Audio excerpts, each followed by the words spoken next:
Narito po tayo, minamahal, halin sa panako, minamahal sa itong pakinig sa salita ng ating Panginoong Jesucristo. Tayo po'y tumayo, minamahal, hallelujah, pagbigay galang, minamahal, sa salita ng dinalhin sa ating beloved ordained preacher, Joshua Galarosa. Praise the Lord.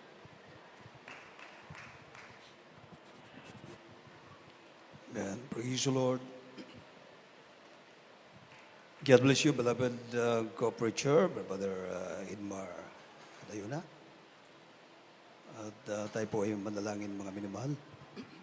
Hallelujah. Dakila namin Ama o Diyos ng mga Panginoon sa lahat ng banal sa pangalan ng Jesus. Hallelujah. Sa masandaling ito, narito kami patuloy ka namin sinasamba sa Espiritu at katotohanan. O Diyos, kami po ay nagpapaabot na walang kapag-upuli, kapasalamat sa paglagay sa bawat dayog na namin panambahan sa araw na ito. Lalong-lalo pagkilos mo sa aming kalagitnaan. At this point of God, through the leading prayer of the beloved Normal Evangelist Pastor Weldy Almeida, the man of God, your in-time prophet of God, our beloved Mama There, the beloved Almeida family. Once again, O God, hallelujah, malapayon ikaw maglangis sa iyong salita, mag-ibang lingko na sigana ako wala akong magagawa, Diyos, ikaw magbukas sa puso at isipan sa lahat ng mga anak, lahat na narito sa mga oras nito, maging sa aming mga webcast, the viewers, sa lahat ng naabot ng tinig na ito malapay noon. Be with us, O God. Pagpalain mo kami, alis umahad lang sa aming kalagitnaan. Demons of destruction, opposing spirit, tao na the powers of darkness, I command because should be bruised, should I bind the mighty name of Jesus. Tayo po ay makakapo ng mga minamahal. First and foremost, the highest praise, glory, and honor to giving and worship to our loving God, our great God, and there is Jesus, the King of kings, the Lord of lords, Almighty God, the everlasting Father, the Creator of the universe. Palapakan natin ang ating pinakamalapayan ng mga minamahal. I give double honor and respect to our beloved parents in the Lord. We remember and cherish the blessed preachings and teachings of our beloved Normal Evangelist Pastor Weldy Almeida, the man of God, the prophet of our loving God, our beloved Normal Assistant Pastor Len Almeida, beloved Mama There. Greetings to the beloved Almeida family, beloved preachers, ordained preachers, and all of you, beloved brethren, a pleasant afternoon to everyone. Sa lahat ng ating mga webcast viewers, lahat ng mga umantabay ng ating banal na gawain dito sa Central Visayas. At sa pagkataon ito, may naman, atin na pong buksan ang ating banal na kasulatan. Let us open our Bible from the book of 2 Corinthians chapter 2, verse 14. Hallelujah. The second epistle of Paul to the Corinthians, chapter 2, verse 14. Now thanks be to God, which always causeth us to triumph in Christ, and make it manifest the Savior of His knowledge by us in every place. Sa wikang Tagalog, datapwat salamat sa Diyos na laging pinagpapatagumpay tayo kay Kristo, at sa pamagitan natin ay ipinahayag ang samyo ng pagkakilala sa Kanya sa bawat dako. Amen. Amen. Palapakan natin ang ating pinakamalapay ng Jesus at maraming salamat sa ating babae na Diyos sa pagkabasa ng Kanyang banal na salita at ang malapay na maglangis, malapay na maglangis sa Kanyang banal na salita. Amen. God always causes His children to triumph. Amen? Ang Diyos ay laging pinapagtatagumpay ang Kanyang mga anak. Amen po ba, mga minamahal? Lahat ng mga anak ng Diyos magsabing, praise the Lord. Tayo po ba ay pinagtatagumpay ng ating pinakamamahal na Panginoon? Kunti lang nag-amen. Yung nag-amen, yun lang nagtatagumpay. Kumusta naman yung hindi nag-amen? Ibig sabihin, hindi kayo nagtatagumpay. Lagi, sabi ng banal na kasulatan, lagi tayong pinagtatagumpay. Always triumph. Amen. Ang malapay nagbibigay palagi ng tagumpay. Amen. Palagi. Pag sinabing palagi, hindi isa, kundi palagi. Kaya wag niyong sabihin na hindi kayo pinagtagumpay ng malapay noon. Amen. Ulitin ko, mga minamahal. Tayo ba ay pinagtatagumpay ng ating pinakamalapay noon? Lahat ng mga anak ng Diyos magsabing, Amen. Lahat ba ng anak ng Diyos nagsabing amen? Kasi pag nag-amen ka, ibig sabihin, naniniwala ka, nauunawaan mo, sumasang-ayon ka. Amen. Palapakan natin ang ating pinakamahal na Panginoon Jesus. Lagi tayong pinagtatagumpay ng mahal na Panginoon.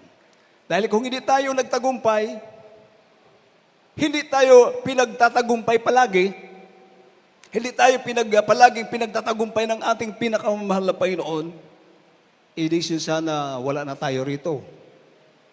Di ba? Eh, yung iba nating kapatiran mula pa noong year 1991 until now. Oh, nandito pa sila. Bakit? Dahil sila ay sinasamahan ng Diyos at sila ay patuloy na pinagtatagumpay ng mahal na Panginoon laban sa mga kahirapan, mga problema, karamdaman, sa lahat ng uri ng gawa ng kaaway, dahil ang Diyos ay kasama natin, mga minimahal, kaya palagi tayong nagtatagumpay. Amen. Sa mga pagsubok, kahirapan, mga problema, trials sa financial, sa physical, sa spiritual. Amen. Dahil tayo ay patuloy palagi na pinagtatagumpay ng mahal na Panginoon, kung kaya ay ngayon, 2026 na. Palapakan natin ang ating pinakamahal na Panginoon. Hanggang sa mga oras na ito, tayo nandito, nagpupuri, nagpapasalamat sa ating buhay na Diyos. Dahil hindi natin makakamta ng mga bagay na ito kung wala ang ating mahal na Panginoon. Kung hindi natin kasama ang ating pinakamahal na Panginoon. At pangalawa, sa ating beloved parents in the Lord, amen, sa propeta ng Diyos, ating minamahal na pastor, ating ginagalang na evangelista, Will Almeida, the man of God, the prophet of our loving God, ating beloved Mama Der, at kabalikat ang kanilang mga beloved children, dahil sa kanilang mga prayers, amen. Kaya tayo ay hanggang sa mga oras na ito, nandito, nagpupuri, nagpapasalamat, dahil sa ating pinakamahal na Panginoon. Ito ay gawa lahat ng ating pinakamahal na Panginoon. Dahil hindi natin kaya kung sa saganang atin. Amen. Naalala ko mga minimahal nung yung kapatid natin sa Japan. Kita mo na tayo ay sinasama ng ating babae na Diyos. Nung time na lumindol ng napakalakas, sabi niya yung bahay nila parang dinuduyan, gumaganon, mga minamahal. At sa kanyang pananampalataya, rinibyok niya, lindol, tumigil ka sa pangalan ni Jesus. Hindi tumigil yung lindol. Nung sinabi niya, rinibyok niya uli, lindol, tumigil ka sa pangalan ni Jesus. Sa oras dalangin ng amin, beloved Pastor Will Almeida, beloved Mama Der, lindol, tumigil ka sa pangalan ni Jesus. Agad-agad yung lindol, tumigil, mga minamahal. Palapakan natin ang ating pinakamalapay ng Jesus. Makita mo ng prayer ng tao ng Diyos. Malaki ang nagagawa. Amen. Pagtingin niya sa bahay nila, yung sa loob ng bahay, yung mga nakalagay doon sa ibabaw ng yung pinaglalagyan ng mga babasagi ng mga gamit, mga plato, mga babali ng mga plato, mga baso, hindi man lang nahulog. Samantala, nakapatong lang yun, mga minamahal. Isipin mo, picture out mo, gumaganon yung bahay nila. Siyempre, yung mga nasa loob ng bahay nila, ganun din. Dinuduyan. Pero ang himala, yung mga gamit na nakapatong lang dun, mga minamahal, sila mismo hindi makapaniwala na dapat ay mahuhulog yon at babasag yung mga gamit nila, mamahaling gamit. Mga minimahal, ang nakita niya na may isang baso lang na may nag-crack ng konti. Amen. Ipinakita ng malapay noon na siya ay sinasamahan ng ating pinakamahal na Panginoon. Tayo ay sinasamahan ng ating mabait na Diyos. Amen. Hallelujah. Palagi tayong pinagtatagumpay ng ating pinakamahal na Panginoon. Sa gitna ng mga pagsubok, kahirapan, mga problema, hallelujah, Ang Diyos ay kasama natin at siya ang gumagawa nito. Hindi natin mapagtatagumpayan ito kung wala ang Diyos. Hindi natin kasama ang Diyos. Without God, we can do nothing. Amen? Wala tayo. Amen. Dahil sa Diyos ay walang imposible. Palapakan natin ang ating pinakamalapayang Sus. Ito yung palaging pakatandaan natin, minimal. Matthew chapter 19, verse 26. The Gospel according to St. Matthew chapter 19 verse 26. But Jesus beheld them and said unto them, with men this is impossible, but with God all things are possible. Sa wikang Tagalog. At pagtingin ni Jesus ay sinabi sa kanila, hindi mangyayari ito sa mga tao, datapwat sa Diyos ang lahat ng mga bagay ay mangyayari. Amen.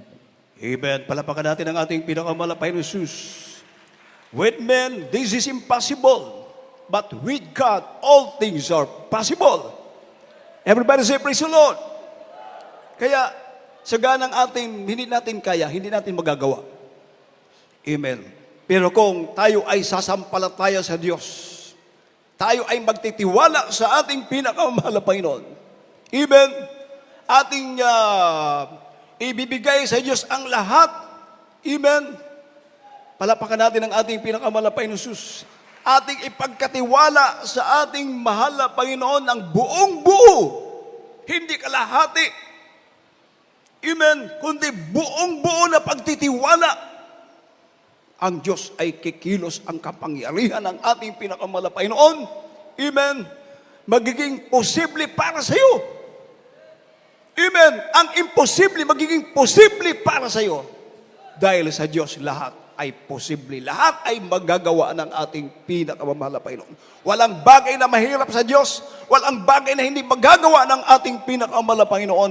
Lahat ay magagawa ng ating pinakamamahal na Panginoon. Ang atin lang bilang mga anak ng Diyos, ipagkatiwala natin sa ating pinakamamahal na Panginoon. Tumiwala tayo sa ating mabait na Diyos. Hallelujah. Sa panahon na tayo mga minmahal ay umaharap na mga matinding pagsubok, mga problema mga minmahal, anumang mga pagsubok na yan mga minmahal, mas makapangyarihan ang Diyos na ating pinaglilingkuran. Amen.